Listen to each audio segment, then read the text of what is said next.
سے چاہت اور ہو گیا. پھر اللہ تعالیٰ اس ساری کائنات کا مالک ہے. ساری کائنات کا اس ساری کائنات کے اوپر ہر شے پہ ہر ذرے پہ اپنا گرفت رکھا ہے. کسی کو حوالے نہیں کیا. ایک ذرہ بھی کسی کے حوالے نہیں کیا. کسی کو اس کا خود مختار نہیں کیا.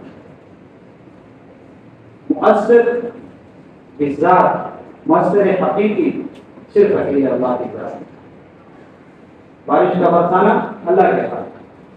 زمین سے پودے کا گھاس کا نکلنا, پیڑ کا نکلنا, پودوں کا نکلنا, یہ اللہ کے حکم کا مطلب.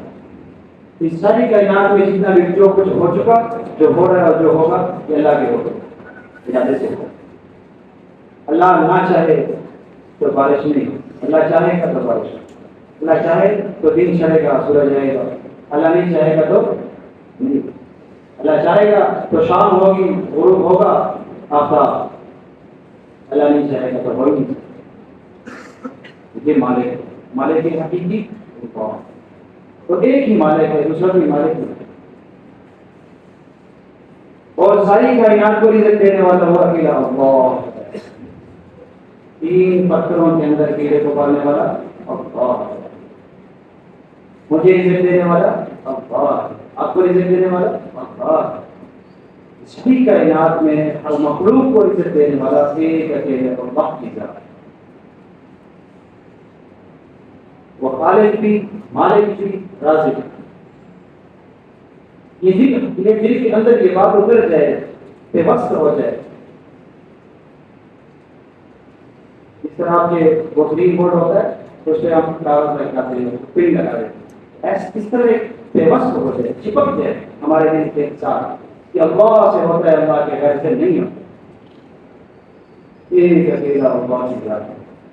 اس بات کے لیے ساری زندگی محنت کی جائے تو یہ بھی کرتے. بات کرنے میں بہت کم, بہت مشکل سے اترتی ہے. حاجی عبدالوہاب صاحب رحمۃ اللہ علیہ فرمایا کرتے تھے کہ جب زبان 1000 دفعہ کہتی ہے لا الہ الا اللہ, یعنی اللہ سے ہوتا ہے, تو دل ایک دفعہ کہتا ہے کہ لا الہ الا اللہ, اللہ سے ہوتا ہے.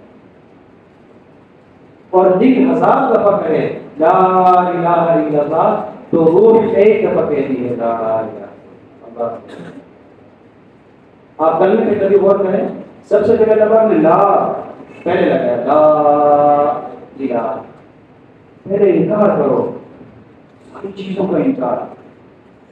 مال سے نہیں ہوتا, دولت سے نہیں ہوتا, عہدے سے نہیں ہوتا, ڈگری سے نہیں ہوتا, ملک سے نہیں ہوتا, بادشاہ سے نہیں ہوتا, وزیر سے نہیں ہوتا, انجینئر سے نہیں ہوتا, ڈاکٹر سے نہیں ہوتا, زمین سے نہیں ہوتا, آسمان سے نہیں ہوتا, جبرائیل سے نہیں ہوتا, میکائیل سے نہیں ہوتا, کسی ولی سے نہیں ہوتا, کسی بزرگ سے نہیں ہوتا, کسی چیز سے نہیں ہوتا, حتیٰ کہ میرے اپنے نفس سے, میری جان سے بھی نہیں ہوتا. کس سے ہوتا ہے؟ اللہ سے. پہلے اللہ پاک نے انکار کروایا ہے صحیح چیز, اور پھر ہوتا ہے تو صرف ایک اکیلے اللہ سے ہوتا ہے. عبادت کے لائق ہے تو صرف کوئی کیا ہے, وہ شریک بھی نہیں چاہتا اپنے ساتھ, نہ اپنی ذات میں ایسی بات نہیں. میرے بھائی دل کے اندر اتارنا اس کے لیے ساری ہے. اور محمد رسول اللہ حضور صلی اللہ علیہ وسلم کا ہر قدم میرا قدم بن جائے, ان کا ہر نقش میرا نقش بن جائے, ان کی ہر سنت, ان کی ہر ادا مجھے اپنی جان سے زیادہ محبوب ہو جائے. یہ تقاضا ہے. سارے نبیوں کا سردار, سارے نبیوں کا امام. موسیٰ علیہ السلام نے کہا یا اللہ میں آپ کو دیکھنا چاہتا ہوں, نہیں دیکھ سکتا, نہیں دیکھ سکتا. اور اصرار کیا, لیکن اللہ پاک نے 70,000 پردوں میں سے ایک پردے کا ہلکا سا کوئی حصہ بتایا. تجلی پہاڑ پہ ہوئی, موسیٰ نے بھی نہیں علیہ السلام. وہ پہاڑ سے ٹکرا کوئی ریفلیکشن آئی نا, تو زندگی لکھی ہوئی تھی, نہیں تو علماء کرام نے لکھا ہے کہ موت آ جائے.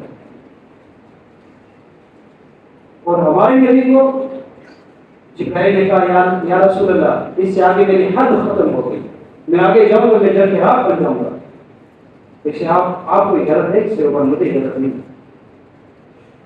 پھر اللہ پاک نے کہا جوتے سمیت آؤ, تو آئے تو 70,000 نورانی پردے، اللہ تعالیٰ نے سب کے ساتھ ایک ایک کر کے اٹھا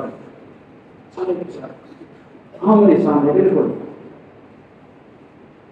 قریب آؤ قریب آؤ قریب آؤ. ایسا نبی، اس کی سنت ہمارے لیے گراں ہو، مشکل ہو، اور اس کو ترک کر کے کسی غیر کی پیچھے چلیں، اس کے نقش قدم ہمیں عزیز ہو جائیں. بے وفائی. جو نبی صلی اللہ علیہ وسلم 6 گھنٹے 7 گھنٹے راتوں کو رو رو کر ہمارے لیے برا حال بنا لیا تھا، پاؤں پہ ورم آ جاتے تھے، اونٹ پہ بیٹھ کر 6-7 گھنٹے دعا کرنا مسلسل ہمارے اور آپ کے لیے کوئی آسان بات ہے؟ سخت گرمی، عرب کی گرمی پوچھو جنہوں نے حج کیا عمرہ کیا، گرمی کا ان سے پتہ ہو. ان سخت گرمی میں ہمارے آپ کی دعا ہے. اور قیامت کے لیے 10 سال سجدے میں سر رکھ کر یا رب امتی یا رب امتی سارے کریں گے. موسیٰ علیہ السلام، آدم علیہ السلام، سارے نبی نفسی نفسی نفسی نفسی نفسی نفسی نفسی نفسی. ہمارے نبی صلی اللہ علیہ وسلم 10 سال سجدے میں سر رکھ کر میرے آپ کے لیے گڑ گڑائیں گے. ان گناہگار امتیوں کے لیے، ان گناہگار آنکھوں کے لیے، ان گناہگار کانوں کے لیے. شرم کی بات ہے کہ اگر ہم اس نبی کے یہ بات دل میں بٹھانا، اور یہ خود میں نہیں کہنا، صرف پوری دنیا کے سارے انسانوں کو ہم نے اس بات کرنا. اللہ تعالیٰ نے ایک جنگ انسان کے لیے مقدر کر دی. آدم علیہ السلام کو پیدا کیا نا، ادھر سے ایک جنگ شروع ہو. شیطان نے کہا نہیں، انا خیر منہ خلقتنی من نار وخلقتہ من طین، میں بہتر ہوں، میں آگ سے بنایا گیا ہوں، میں کیوں سے کہتا ہوں اس کو مٹی کے فتنے کو لابا پہ دفعہ. پھر اس نے چیلنج کیا اللہ کہ میں یہ ظاہر کر کے دکھاؤں میں بہتر تھا، اور یہ جس کی وجہ سے آپ نے مجھے نکالا یہ بہتر نہیں اس سے بہتر ہے، مجھے مہلت دو. بہرحال اس دن سے شیطان لگا ہوا ہے مجھے اور آپ کو نیچے نکالنے کے، صرف یہ ثابت کرنے کے لیے میں بہتر ہوں. اور اس کا اثر یہ ہوا کہ ہمارے اندر تقسیم ہو گئے، فرقے بن گئے. اور فرقے تو دور کی بات ہے، ہمارے جو مین 6 اثاثے تھے، 6: ریاست، جہاد، علم، درس و تدریس اور تبلیغ اور تجارت. ریاست، جہاد، علم، تبلیغ، تجارت اور تصوف. دیکھا جائے تو ان سب میں آپس میں ہی خلا بن گیا. دشمنی نہیں ہے لیکن خلا. کوئی تصور کے ساتھ ٹچ ہو گیا وہ تصور کا ہو گیا، کوئی علم درس و تدریس میں ماشاء اللہ اچھی بات ہے، اچھی بات. لیکن ہم یہاں پورے دین کی دعوت ہے، پورا دین. ہمارے نبی صلی اللہ علیہ وسلم نے نہ جہاد کو ترک کیا، نہ تصوف کو ترک کیا ہے، نہ علم کو ترک کیا ہے. ہر دور میں ہر طبقے کو لیا ہے، مستورات کو بھی لیا ہے، عورتوں کو بھی لیا ہے. پورے ایک نظام کے تحت حضور صلی اللہ علیہ وسلم. ہم اسباب کا بعض اوقات غلو کر جاتے ہیں، انکار کرتے ہیں. حالانکہ اسباب کی حقیقت دل میں نہیں لانی، اس کا یقین دل میں نہیں لانا، لیکن اسباب کی دنیا ہے تو اسباب سے انکار بھی نہیں کرتا. حضور صلی اللہ علیہ وسلم نے مدینہ جانے سے پہلے 4-5 سال پہلے مدینہ والوں کو دعوت دی. جو کافر آئے تھے حج کے لیے 6 مسلمان ہوئے، پھر 12 مسلمان ہوئے، پھر 73-76 آئے. پھر انہوں نے بیعت کی، بیعت عقبہ میں کیا سے ثانیہ ہوئی. پھر انہوں نے کہا یا رسول اللہ ساری دنیا مقابل آ جائے ہم آپ کی حفاظت کریں گے، بچے قتل ہو جائیں، بیویاں قتل ہو جائیں، کچھ بھی ہو جائے، ہماری جان نکل جائے، ہم آپ پہ آنچ نہیں آنے دیں گے، آپ آئیں ہماری طرف مدینہ ہجرت کریں. اللہ تعالیٰ نے حکم کیا. صدیق اکبر رضی اللہ تعالیٰ عنہ جو سب سے بڑے شاگرد تصوف ہے، سب سے بڑا شاگرد بیعت ہوئے تھے حضور صلی اللہ علیہ وسلم، سب سے بڑا شاگرد کہتا ہے یا رسول اللہ میں نے 2 اونٹنیاں پال رکھی ہیں اور کچھ پیسے جمع کر رکھے ہیں تاکہ جب ہجرت ہو تو ہمارے پاس وسائل ہوں گے. پھر حضور صلی اللہ علیہ وسلم نے کیا کہا کہ میں اس اونٹنی کی قیمت آپ کو دوں گا، جو میری والی ہوگی اس کی میں آپ کو قیمت دوں گا. پھر گئے پورے اسباب کیا. پھر وہاں جا کے پہلا 3 کام کیے. سب سے پہلے بھائی چارہ قائم کیا. یہ رغبت ہے، یہ کب پتی ہے، ان کا بھائی چارہ ہو. اور مسجد نبی کی تعمیر شروع کر دی اور معاہدے شروع کر دی. ہاں کہ جنگ کا کوئی اثر رسوخ مطلب نظر نہیں آ رہا کوئی جنگ ہوگی، لیکن حضور صلی اللہ علیہ وسلم نے معاہدے کیے یہودیوں سے یعنی جتنے بھی لوگ تھے مدینہ کے جو باشندے تھے اور اطراف کے جتنے بھی تھے معافی کرو گے. ادھر تصوف ہے، ادھر یہ جہاد والا ہے، ادھر ریاست ہے، بھائی چارہ آپس میں. اور تبلیغ یہی جو 4-5 سال پہلے حضرت صلی اللہ علیہ وسلم نے ان کو تبلیغ کی تھی، ان کو ذمہ داری دی تھی کہ تم جا کے مدینہ میں تبلیغ کرو. دیکھو ساری چیزیں کیسے جمع ہو رہی ہیں. ہمارے نبی صلی اللہ علیہ وسلم کی زندگی پورا حیات طیبہ ہے، پوری زندگی نامکمل نہیں ہے. ایک شعبہ نہیں، ایک شعبے کے ساتھ لگے جو ہم ساری چیزیں نہیں. تو حضور صلی اللہ علیہ وسلم نے وعدے کی کہ اگر مدینہ پہ حملہ ہوا تو یہ اطراف کے جتنے بھی گاؤں والے یہ سارے مدینہ کی حفاظت کریں، اور اگر آپ پہ حملہ ہوا پڑوسی کے تو ہم سارے آپ کی طرف. اور دوسری ہجری میں جنگ بدر واقع ہو، اور تیسری یا پھر چوتھی میں جنگ احد. پھر ہر 2 سال صرف درمیان میں 3 سال کا گیپ آیا تھا جس میں جہاد بھی ہوتا. ہر 2 سال کے اندر بڑا بدلاؤ ہو حضور صلی اللہ علیہ وسلم کی پتہ کا منظر.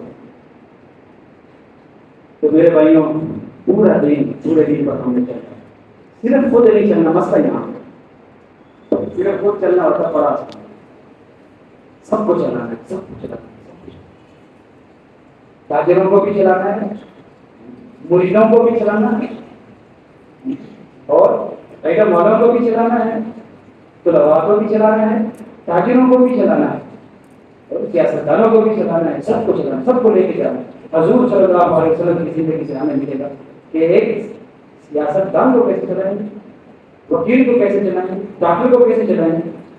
تو میرے بھائی اسی کی محنت ہے. اور نماز کے خشوع و خضوع کے بغیر یہ جو بھی کام ہم نیت کریں گے وہ مکمل نہیں ہو سکتے.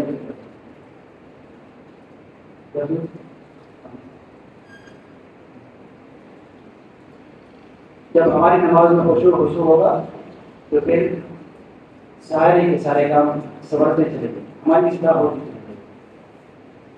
ان الصلاۃ تنہی عن الفحشاء والمنکر. اگر میری نماز مجھے فحش بے حیائی سے اور بری باتوں سے نہیں روکی تو میری نماز نہیں. اب یہ دونوں چیزیں کرنی ہے. ہم نے نماز پہ الگ محنت کرنی ہے اور بدنظری کو چھوڑنے میں الگ محنت کرنی ہے. غلط سننے میں الگ محنت کرنی ہے، بری باتوں سے بچنے کے لیے الگ محنت کرنی ہے، وہ بھی کرنی ہے اور نماز بھی کرنی ہے. جب ہماری نماز ایسے ہوگی کہ اللہ اکبر کہتے ہیں کہ اللہ تعالیٰ سامنے ہوگا، ساری دنیا ختم پیچھے ہو جائے گی، تو پھر وہ صحابہ جنہوں نے بڑے بڑے کام کروائے تھے. یہ تو دنیا ہمارے بزرگ فرماتے ہیں کہ دنیا کی چیزیں تو دنیا کے مسائل کو یہ وضو اور استنجا سے حل ہوئی. یہ نماز تو بڑے بڑے مسائل حل کرنے کے لیے، آخرت کی مسائل، حشر، قبر، صراط، میزان، یہ چیزیں حل کرنے کے لیے نماز ہے. تو میرے بھائی ہمارا وضو، استنجا، پاکی ناپاکی چیزیں بہتر ہو گئے اور نماز بن گئے.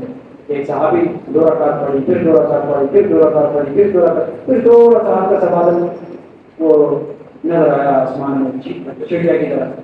اوپر دیکھا کہ نماز پڑھتے پڑھتے صرف اسی کی زمین میں برسی جس صحابی کی وہ زمین تھی. وہ بنجر کے علاوہ میں کیسے ایک صحابی عورت کا بچہ مر گیا، یا رسول اللہ، یا اللہ سے دعا مانگے، یا اللہ یہ دانے دیں گے مجھے، یہ دانے دیں گے، یہ مسلمان نہیں ہوئی تو بچہ تیرا مسلمان ہو گئی، یا اللہ زندہ کرے. قیامت کے دن کتنے زندہ کرے، یا اللہ پاک نے بچہ زندہ کر دیا اور پتہ نہیں 20 سال کے کتنے سال وہ زندہ رہے. ایسی نماز بن جائے. ہاں، اور علم ماشاء اللہ آپ حضرات اللہ کے راستے میں علم کا سیکھنا اللہ کا راستہ ہے. اللہ کے راستے میں ہماری حفاظت ہو، آنکھوں کی، کانوں کی، زبان کی. رسول وقت ہمارا نہ گزرے. ہم تو حضور صلی اللہ علیہ وسلم کے رشتے والے ہیں، ان کا مقصد ہمارا مقصد ہے. حضور صلی اللہ علیہ وسلم کی طرح ہمیں پوری دنیا میں محنت کرنی ہے اور قیامت تک آنے والے ہر شخص تک محنت پہنچانی ہے. ہمارا ایک لمحہ بھی ضائع نہ ہو. مومن کی شان یہ ہے یا تو وہ دعوت کے کام میں لگا ہو، یا تعلیم و تعلم میں لگا ہو، یا ذکر و عبادت میں لگا ہو، یا خدمت میں. یہ چار شان ہیں. مومن کی شان 4 چیزیں ہیں. ان کے علاوہ یا پھر آرام کر رہا ہو، بس اور کوئی چیز نہیں. نیند کا ٹکا دے تو نہیں تو پھر یہ 4 دعوت نکلے گا، دعوت کرنی، تعلیم و تعلم، ذکر و عبادت اور خدمت. ہمارا ہر گھڑی، ہر سیکنڈ، ہر لمحہ، ہر ایسا اسی میں گزر ہے اور ہم ذکر کرنے والے ہیں. ذاکرین کے ساتھ اللہ کی مدد ہوتی ہے. ذکر کرنے والے کی اللہ تعالیٰ فرشتوں کے دربار میں ذکر جو خفیہ کرتے ہیں اللہ پاک اس کا ذکر کرتے ہیں اور دل میں یاد کرتے ہیں اس کو. اور جو مجمع میں کرتے ہیں تو اللہ پاک فرشتوں کو بہتر مجمع میں اس کو یاد کرتا ہے. اور جنت کے 8 دروازوں میں سے خاص لیکن کے مقرر مساکین ذکر کرتے ہیں. اور میرے بھائی ہم ایک دوسرے کے ساتھ رکھا دیکھو حضور صلی اللہ علیہ وسلم نے فرمایا ایک یہ میں اپنی طرف سے کہہ رہا ہوں کہ ہم چاہے جتنی بھی نئی عبادات کر لیں نیک اعمال کریں جب تک ہمارے معاملات صحیح نہیں ہوں گے ہم زیرو. یعنی کہ زیرو میں آپ کسی بھی لاکھ کو کروڑ کو ارب کرب کو ضرب کو ملٹیپلائی کرو تو جب کیا ہے یعنی نتیجہ کیا ہے زیرو. ایسے زیرو. جتنے نیک اعمال کر لو جتنی عبادات کر لو لیکن اعمال میں معاملات میں اگر زیرو ہے اور حق کار ہے لوگوں کو تو پھر ان سب کو قیامت کی دن ہے. حدیث اللہ کا مفہوم ہے. حضرت صلی اللہ علیہ وسلم نے فرمایا کہ مسکین کون کسی نے کیا کیا کسی نے کیا کیا. حضرت صلی اللہ علیہ وسلم نے فرمایا کہ مسکین وہ ہے جو قیامت کے دن پہاڑوں جتنی نیکیاں لے کے آئے گا لیکن لوگوں کے حقوق رہے ہوں گے نیکیاں ختم ہو جائیں گی پھر بھی لوگ باقی رہیں گے. مفہوم تو ان کے گناہ اس کے ساتھ ڈالے جائیں گے جن کے حقوق آیا ہے. اور یہ آیا تو نیکیوں کے انبار پہاڑ پر لیکن برائیوں کے پہاڑ میں کر نہیں ملے. اسکیم پہاڑ کتنے نہیں پہاڑوں جتنی نیکیاں لے کے آیا لیکن معاملات میں زیرو تھا تو اس میں زیرو میں ضرورت ہے بلکہ وہ منفی میں چلا گیا. تو میرے بھائی ہمارے معاملات مسلمان کا بھائی ہے. مسلمان وہ ہے جس کی ہاتھ اور زبان سے دوسرا مسلمان میں بھول رہے ہیں. ہاں مسلمان کے پاس حقوق ہے. سلام کا جواب دینا جی کا جواب دینا اس کی دعوت قبول کرنا اس کی بیمار پرسی کرنا اس کے جنازے میں شرکت کرنا. پڑوسیوں کے اتنے حقوق بیان کیے کہ حضور صلی اللہ علیہ وسلم نے فرمایا جبرائیل نے اتنے پڑوسیوں کے حقوق بیان کیے اللہ کی طرف سے کہ مجھے اندیشہ ہوا کہ کہیں ان کو وراثت کی جگہ نہ دے دے. سب کو ساتھ لے اور میرے بھائی ہمارا دل جو ہے نا یہ اگر سیدھا ہو گیا نا سارا بدن سیدھا. یہ ڈرائیور ہے ڈرائیور کا لائسنس بنا ہوا ہے ڈرائیونگ سیکھ کے تو گاڑی صحیح چلے گی. میری تو کیا ہے کریش ہو گئی ایکسیڈنٹ کرے گا خود بھی اپنا بھی کرے گا دوسروں کا بھی کرے گا اپنا بھی کرے گا دوسروں کا بھی کرے گا. تو یہ دل سیدھا ہو جائے ان عمل دل دیا عمل وغیرہ نہیں رہتا. حدیث کا مفہوم ہے جس نے ریاکاری سے نماز پڑھی مشرک ہو جاتا ہے. آواز میں لکھی ہے ریاکاری سے روزہ رکھا مشرک ہو جاتا ہے. ریاکاری سے صدقہ دیا مشرک ہو جاتا ہے. اسی کے طرح اللہ پاک شراکت بالکل نہیں چاہتے اپنی ذات میں شخص بنے جاتا ہے پھر ایک اللہ اس کے سامنے جھکنے والے. میرے بھائی ہماری ہر نیت خوشبو لگا رہے نا ویسے میں ایک آپ کو خوشبو لگا رہے نا کس لیے یاروں کو خوشبو ہے دوستوں کو خوشبو ہے یا مجھے خوشبو ہے. نہیں نیت کیا ہونی چاہیے کہ میں اپنے اللہ کے سامنے جب نماز پہ کروں تو یہ میں معطل ہوں مجھ سے کوئی بدبو نہیں آنی چاہیے میرے کپڑے گندے نہیں ہونے چاہیے. ہاں میرا پیٹ صحیح ہونا چاہیے اپنی میرے سر پہ ہونی چاہیے. حضور صلی اللہ علیہ وسلم کا ہو گیا اللہ تعالیٰ کو سب سے محبوب ہے. وہی بولتے ہیں کہ کون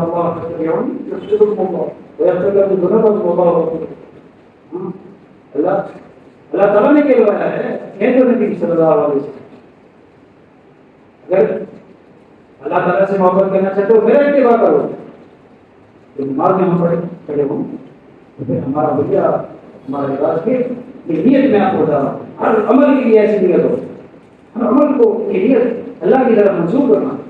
اور میرے بھائی حضور صلی اللہ علیہ وسلم کی جو 13 سال جو مکے میں زندگی گزری ہے ایسے ہاتھ باندھے ہوئے تھے کوئی تلوار نہیں اٹھائی کوئی جہاد کا تو سبق نہیں تھا حکم نہیں تھا ایسے ہاتھ باندھے ہوئے تکلیفوں کو دیکھے تھے لیکن دعوت نہیں چھوڑی دعوت نہیں چھوڑی. آج ہم دیکھیں نا تو ہمارے مسلمانوں کا یہی حال ہے کچھ نہیں کر سکتے لیکن دعوت کو بھی چھوڑ دیں. چلو یہ ضرور کیونکہ دعوت ہی وہ چیز ہے کہ جس سے مدارس کا وجود بنے گا.